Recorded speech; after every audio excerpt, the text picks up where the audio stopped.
எல்லாருக்கும் வணக்கம். ஆங்கர் கூட ரொம்ப ஃபாஸ்ட்டாக பேசிட்டு போகிறாரு.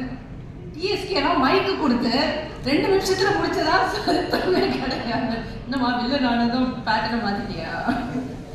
ஸோ இந்த ஈவினிங் ரொம்ப ரொம்ப ஸ்பெஷலான ஒரு ஈவினிங். ஏன்னா ஒரு அழகான படம், அது எப்படி ரீச் ஆகிருக்குமோ அந்த மாதிரி ரீச் ஆகிருக்கு. ஸோ அதில் ரொம்ப ரொம்ப சந்தோஷம். லக்ஷ்மண் சார் பேசும்போது சொன்னார் 2-3 ஜானர்ஸ் கொண்டு வர்றது ரொம்ப யோசிச்சு அது கரெக்டாக மர்ஜ் பண்ண வேண்டியிருந்ததுன்னு. அஃப்கோர்ஸ் ஃபேமிலி இருக்குது, ட்ராமா இருக்குது, அண்ட் சோஷியல் இஷ்யூஸ் பற்றி இந்த படத்தில் வருது. அண்ட் அஃப்கோர்ஸ் ஸ்போர்ட்ஸ், கிரிக்கெட் அப்படிங்கிறது எல்லாருக்கும் ஃபேவரட், அதையும் ஒரு ஜானர் வச்சுருக்காங்க. ஆனால் என்னை பொறுத்த வரைக்கும் படத்தோடைய தீம் அப்படின்னு கேட்டால் அது லவ் அண்ட் ரொமான்ஸ் தான். பிகாஸ் அந்த பியூட்டிஃபுல்லாக இந்த லவ் அண்ட் ரொமான்ஸு டிஃப்ரெண்ட் டைமென்ஷனில் எக்ஸ்பெரிமெண்ட் பண்ணியிருக்காரு தமிழ். ஹீரோ ஹீரோயினுக்குள்ளே இருக்கிற அந்த லவ் அண்ட் ரொமான்ஸ். ஜென்ரலாக பார்த்தா ஹீரோ ஹீரோயின் மட்டும் தான் ரொமான்ஸ் இருக்கும் படத்தில். ஆனால் இங்கே வந்து ஹீரோயினுடைய அம்மா அப்பா அவங்களுக்கும் பயங்கரமான romance. And it's so cute and interesting. ஒரு மிடில் ஏஜ் ரொமான்ஸ் அப்படிங்கிறது ரொம்ப சில படங்கள்ல தான் எக்ஸ்பெரிமெண்ட் பண்ணியிருக்கோம். ஏன்னா சின்ன பசங்கள்லாம் படம் பார்க்கும்போது அந்த ரொமான்ஸோட கனெக்ட் பண்ணுவாங்க.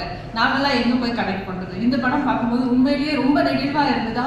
So beautiful. ஒரு மிடில் ஏஜ் ரொமான்ஸ் இவ்வளோ அழகாக காட்டியிருக்கீங்க அப்படின்ட்டு. Thanks for that Tamil.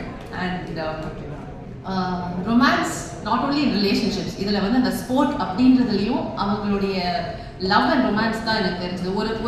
ஒரு ஸ்போர்ட்டை வந்து அந்த அளவுக்கு நேசிக்கக்கூடிய நிறைய பேர், அதில் குறிப்பாக 2 பேர், நம்ம ஹீரோ அண்ட் தினேஷ் சார், அவங்களுடைய ஸ்டோரியாக தான் இதை நான் பார்த்தேன். It's so beautiful. நீங்கள் ஒரு ஸ்போர்ட்டை அந்த அளவுக்கு நேசிக்கும் போது அதில் ஒரு காதல், ஒரு ரொமான்ஸில் நமக்கு கிடைக்கக்கூடிய விஷயங்கள், அன்பு, ஒரு வேலிடேஷன், ஒரு அங்கீகாரம், இது எல்லாமே இந்த ஸ்போர்ட் மூலமாகவும் இந்த கேரக்டர்ஸ்க்கு கிடைச்சிது. அதனால தான் அந்த மாற்றங்களும் ஏற்பட்டுச்சு அப்படின்னு எனக்கு ரெசனேட் ஆச்சு. அந்த படம் பார்க்கும்போது அப்படி தான் எனக்கு ஃபீல் ஆச்சு. It was a full fledged love and romance film between people, மக்களுக்கு மத்தியிலையும் அண்ட் ஸ்போர்ட்ஸ்க்கு மத்தியிலையும். அப்படி தான் எனக்கு ஃபீல் ஆச்சு. அண்ட் தமிழ் ஃபஸ்ட்டு படத்துலேயே செஞ்சுரி அடிச்சிட்டீங்க, செம்ம நிஜமாவே. அண்ட் நம்ம ஆர்ட் டைரக்டர் சொன்ன மாதிரி தமிழ் வந்து எப்படி ஸ்கிரிப்ட் பண்ணி எடுத்துகிட்டு வந்துட்டாரா, அதில் வந்து ஒரு வார்த்தை கூட நம்மளை மாற்ற விட மாட்டார். இதுதான். அண்ட் மதன் சொன்ன மாதிரி ரியாக்ஷனும் இருக்காது. நம்ம சொல்லிகிட்டே இருப்போம், இது போட்டுக்கலாமா தமிழ், இது பண்ணலாமா, அது பண்ணலாமா, எல்லாத்துக்கும் அப்படியே பார்த்துட்டே இருப்பார். அப்புறம் அதில் இருக்கிறது ஒரு தடவை பண்ணுங்க, அதுக்கப்புறம் பார்க்கலாம் அப்படின்னு கடைசியில் படத்தில் அதான் வரும். ஆனால் படம் பார்க்கும்போது எனக்கும் ஃபீல் ஆச்சு, ஓ இந்த இடத்துல இது மட்டும்தான் தேவை, இதுதான் கரெக்டாக இருக்குது, இதுக்கு மேலே ஒரு எக்ஸ்பிரஷனோ இல்லை ஒரு வார்த்தையோ வந்து இந்த மூடை வந்து கெடுத்துருக்கோம் அப்படின்னு ஃபீல் பண்ணேன். ஸோ எங்களெல்லாம் அடக்கி வச்சதுக்கு ரொம்ப நன்றி. இந்த டிஎஸ்கே பாலசரவணனெல்லாம் எப்படி அடக்கிட்டீங்கன்னு தெரியல எனக்கு.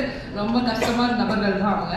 அண்ட் எடிட்டிங் நிறைய வந்து சீன்ஸில் அவருக்கு ஈஸியாக தான் இருந்திருக்கும்னு நினைக்கிறேன். எடிட்டிங் அந்த ஸ்போர்ட்ஸ் பார்ட்டில் தான் நிறைய இருந்திருக்கும். ஏன்னா டைரக்டரே எடிட் பண்ணி தான் ஷூட்டே பண்ணார். அப்படி தான் எனக்கு ஃபீல் ஆச்சு. But it was a wonderful experience. And இந்த மாதிரி ஒரு அழகான திரைப்படம், லவ் அண்ட் ரொமான்ஸை வந்து சொல்லக்கூடிய ஒரு திரைப்படம், ஸ்போர்ட்ஸோட கலந்து சொல்லக்கூடிய திரைப்படம். அண்ட் கிளைமேக்ஸ் எதிர்பார்க்கவே இல்லை தமிழ். எனக்கு ஃபுல் கதைலாம் நீங்கள் சொல்ல, அம்மா கேரக்டர் தானே இவங்களுக்கு எதுக்கு ஃபுல் கதை அப்படின்னு சொல்லவே இல்லை தமிழில்.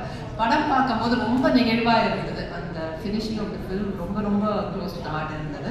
அண்ட் மியூசிக் ஷான் பின்னிட்டாரு. ஸோ இது it's not just an entertaining film, it's got எல்லாமே இருக்குது. நீங்கள் என்ன எதிர்பார்த்து போவீங்களோ அது எல்லாமே இந்த படத்தில் உங்களுக்கு கிடைக்கும். அண்ட் பிரசன்ட் மீடியா ரொம்ப நல்லா என்கரேஜ் பண்ணிட்டு வந்திருக்கீங்க. யூ லவ் த ஃபில்ம், அது எனக்கு நல்லா தெரியுது உங்களுடைய ஃபீட்பேக்கில் இருந்து. Thanks so much for that. Thanks to Plus Pictures, company ஆர்டிஸ்டாக இருந்துட்டு எல்லா படங்களையும் தொடர்ந்து ஒர்க் பண்ணிட்டுருக்கு, அதுக்கு நன்றி. கங்க்ராச்சுலேஷன்ஸ் ஹரிஷ், என்னுடைய மகன் பின்னே இருக்கார் இந்த படத்தில். And to give that much space, மற்ற ஆர்டிஸ்ட்க்கும் அந்த அளவுக்கு நீங்கள் ஸ்பேஸ் கொடுத்துருக்கீங்க, that is really commendable. Yeah thanks so much. நிறைய அம்மாக்கள் வந்து ரெசனேட் பண்ணுறாங்க. அந்த பிபி எகிற சீன் எல்லாம் வந்து நிறைய அம்மாக்கள் வந்து ஃபீல் பண்ணுறாங்க, ஐயோ எனக்கும் இப்படியே தான் இருக்கு என் பையனை நடிக்கும் போது அப்படின்ட்டு. அண்ட் ஆமாம், என் பைத்தியம் அது மன்னரடா மாமனாரு. Thank you so much.